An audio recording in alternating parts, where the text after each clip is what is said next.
Hai, selamat malam semuanya. Kamu sedang berada di curhatan sebelum tidur bersama saya Aji yang akan membawakan podcast ini lebih menarik lagi, mungkin lebih enak lagi lah untuk diobrolin di malam hari ini. Podcast ini terlahir karena sebuah tantangan. Tantangan ini berasal dari mentorku. Beliau memberikan tantangan untuk aku tuh bisa mengeksplor kembali dengan jiwa-jiwa komunikasiku. Jiwa dalam arti gini, kan aku adalah basic ilmu komunikasi, kuliahnya di ilmu komunikasi. Kemudian untuk membangkitkan hasrat yang sudah pernah ada, akhirnya ditantang lagi buat video ini. Video ini akan berdurasi selama 15 menit dan akan diupload selama 7 hari berturut-turut. Nah, tujuannya apa? Tujuannya adalah untuk melihat bagaimana perkembanganku di minggu selanjutnya. Jadi teman-teman semuanya bisa lihat ya, bagaimana perkembanganku dalam berbicara, kemudian dalam berekspresi, kemudian dalam menyampaikan dan juga mengatur intonasi ketika bercakap-cakap. Kan? Selanjutnya, tadi itu adalah kenapa channel ini tercipta. Itu asalnya gini. Jadi gini, cerita awalnya begini. Pada saat itu ada cuaca lagi enak-enaknya lah ya, hari sore, kemudian dan kebetulan aku tuh jualan nasi. Jadi di sebuah kafe lah.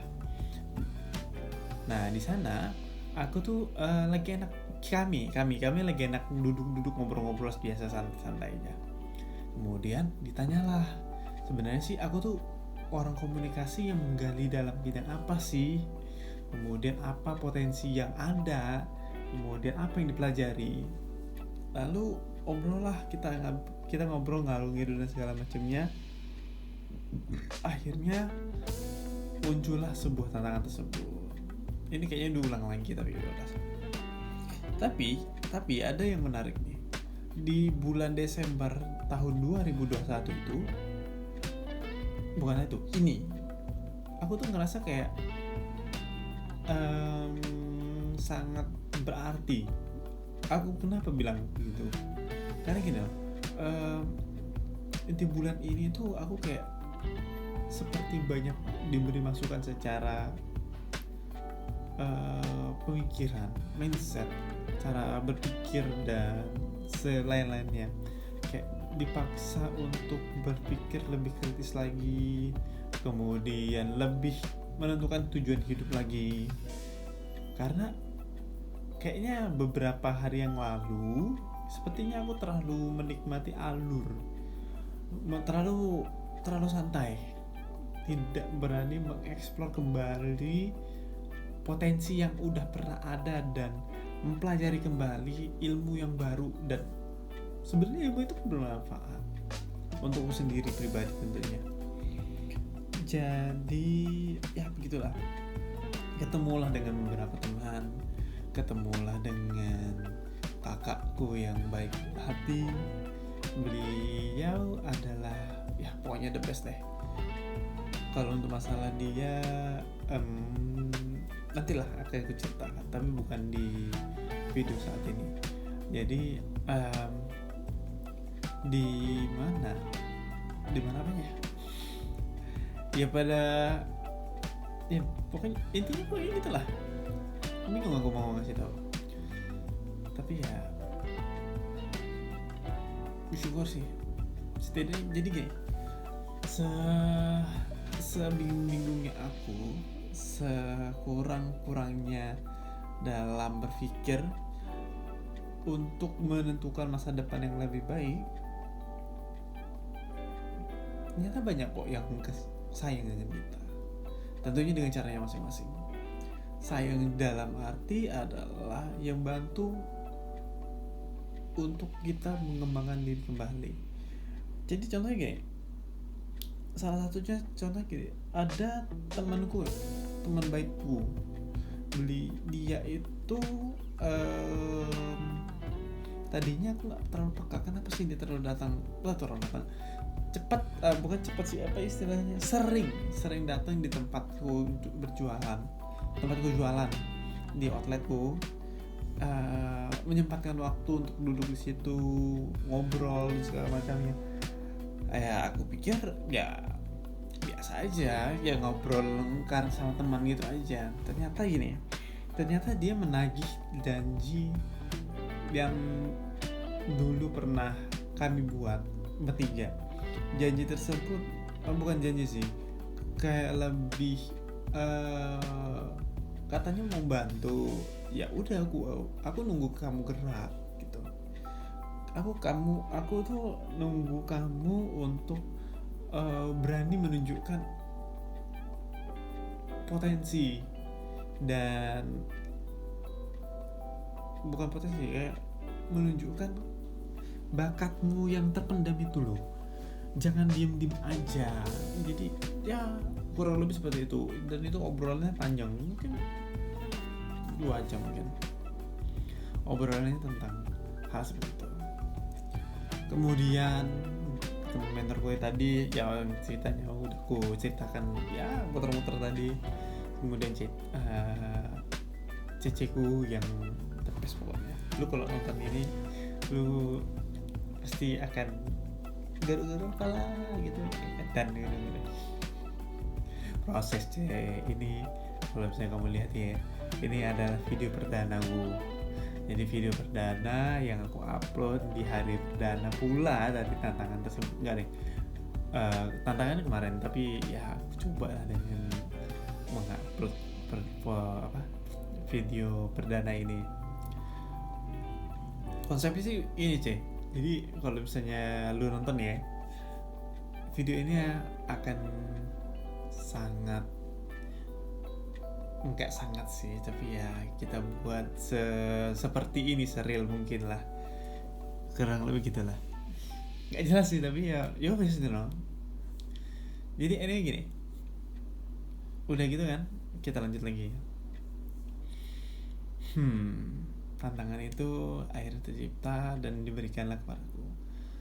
Selanjutnya adalah,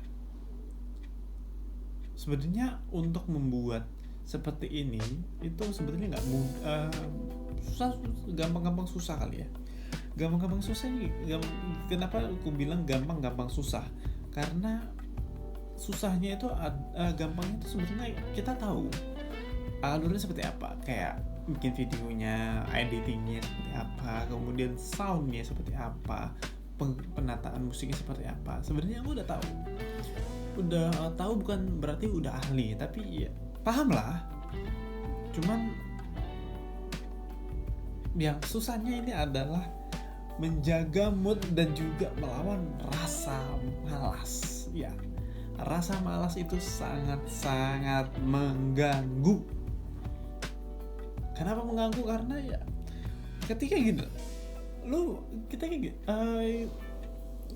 deh, ketika aku ya kan, karena ini pasti kita jadi gini, sorry.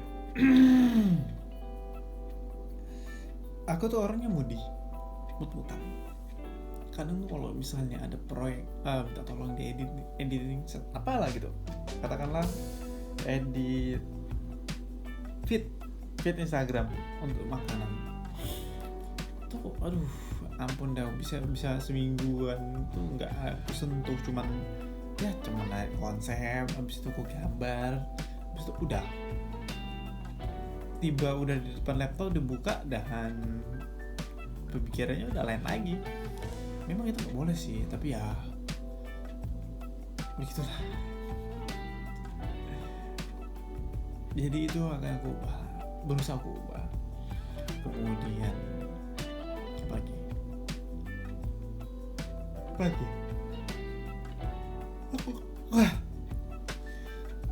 sebenarnya video ya kurang lebih gitulah. Tadi kita bahas apa sih? Oh ya, tentang membuat video ini ya, tantangan itu. Kemudian ini Jadi melawan rasa malas itu memang agak susah. Kemudian zona nyaman juga iya. Zona nyaman itu sangat kurang apa ya? Kurang mengenakan lah. Karena ada sisi-sisi yang membuat zona nyaman itu sangat nyaman banget, tapi ada sisi lagi zona nyaman itu sangat kurang, tidak bagus banget. Jadi gini, maksudnya yang nyaman banget itu adalah ya enak, zona nyaman tuh enak, kita apa-apa ada, katakanlah gini, apa-apa ada, kendaraan ada, kemudian duit ada, kemudian makan tinggal mikir mau makan apa kita hari ini. Kalau misalnya lu udah punya pemikiran mau makan apa hari ini, the best deh. Kemudian dan lain-lain lah disingkatnya. Jadi kalau misalnya zona nyaman itu kelamaan, kita kayak hidup di sangkar burung sih, nggak mau mengeksplor kembali rasa untuk berkembang, rasa untuk tumbuh, juga rasa untuk mencari sesuatu yang berbeda, dan nggak mau mencoba sesuatu yang berbeda tersebut. Jadi kayak ya udah gitu.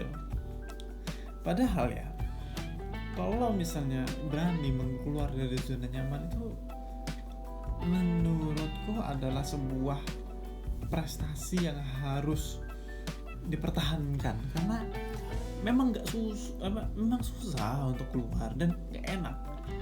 Dan kalau misalnya nggak percaya ya, teman-teman bisa ngeliat dari beberapa cuplikan video dari youtuber yang terkenal deh, katakanlah yang kalau misalnya kamu suka konten yang ngobrol-ngobrol gitu, kamu bisa buka Deddy Corbuzier, atau enggak yang dari Jepang itu siapa namanya ya, itu loh pokoknya.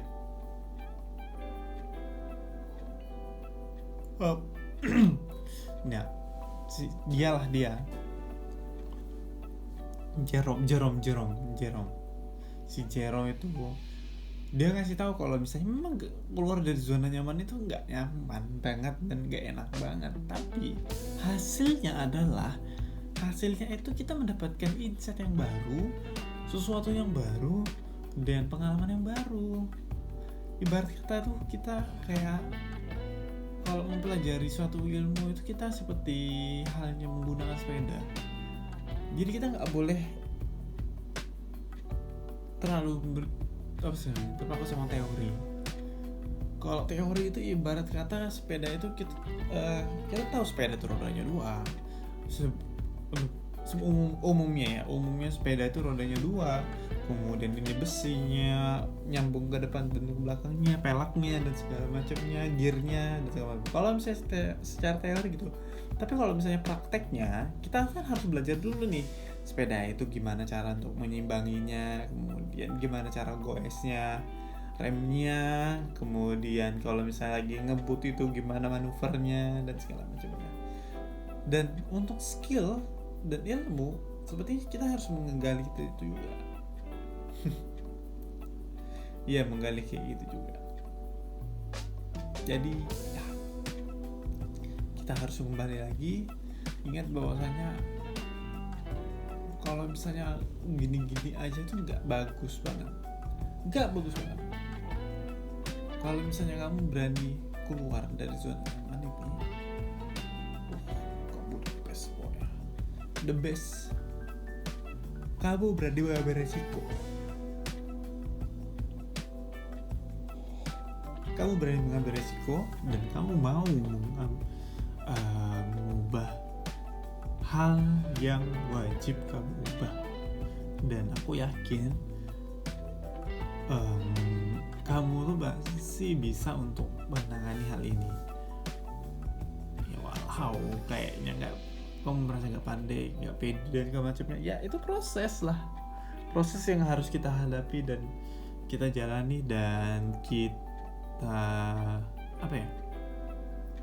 hadapi, kurangi, dan juga kontrol. Dan gitu sebetulnya. Jadi udah 15 menit nih ya. Jadi cuma itu dulu yang untuk hari perdana ini. Ya memang perdana itu memang jelek biasanya. Yang bagus itu sesuatu yang bagus adalah berawal dari jelek dan mau diperbaiki. So, usaha terus, perbaiki, dan hasilnya pasti sangat baik. Selamat malam lagi. Bye bye.